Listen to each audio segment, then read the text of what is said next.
Bulchiinsi magaalaa Finfinnee bara baajataa 2015tti piroojektota dhaabbilee barnootaa fi fayyaa birrii biiliyoona 2 oliin ijaarsisaa ture kutaalee magaalaa garaagaraa keessatti guyyaarraa eebbisiiseera.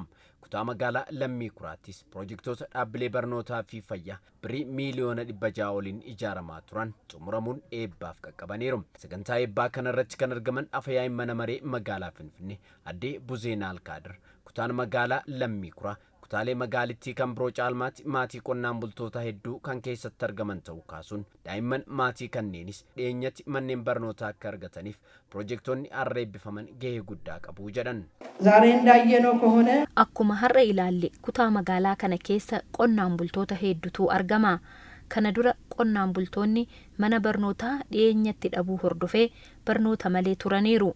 Har'a garuu bulchiinsi magaalaa Finfinnee barnoota hawaasa magaalattiif dhaqqabamaa taasisuuf piroojektota manneen barnootaa ijaaruun daa'imman qonnaan bultootaa barnoota qe'ee isaaniitti akka argatan taasifamaa jira. Hoogganaan biiroo barnootaa magaalaa Finfinnee Dr. Zalaalam Mulaatuu gama isaaniitiin sagantaa eebbaa kanarratti argamuun haasaa taasisaniin akka magaalittiitti hawaasa fayya buleessa uumuu fi barnoota qulqullina qabu dhiyeessuuf hojiileen jajjaboo hojjetamaa jiraachuu kaasaniiru.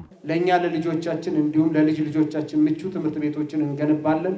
Dhaloota keenyaa fi hawaasa keenyaaf manneen barnootaa hawwataa ta'e ni ijaarama. Kana qofaa miti hawaasa fayya buleessa horachuuf mana yaalaa tajaajila qulqullina qabu laatu ijaaruun eebbisiisaa jirra.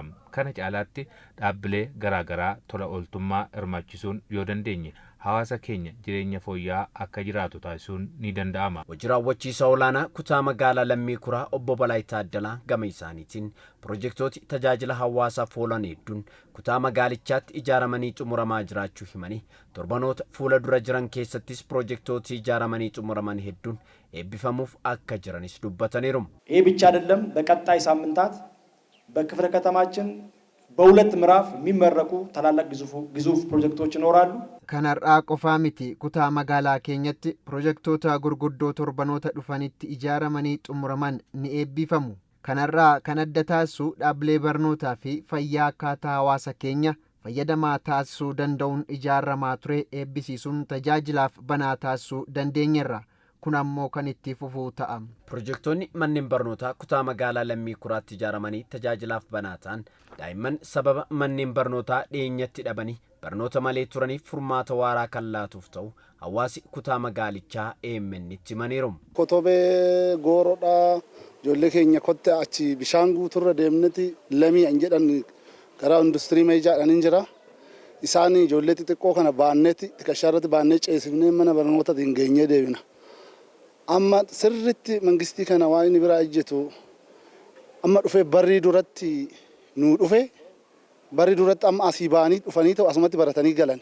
Kanaaf amma nuni gammachuu guddaadha amma dubbachuu iyyuu hin danda'u gammachuu guddaatu nutti dhaga'ame. Nu oduun taane daa'imni keenya har'a ba'ee baratee unkaan asiisiti asii deemanii bashaalletti olitti shibuutti gizee tamarran garaan keenya dazzedhe. Amma immoo barrii duratti eeganuu galee daa'imni keenya baratee nu barannaa kana dhaba kanii horii mara dheedu taanee deemnee gal.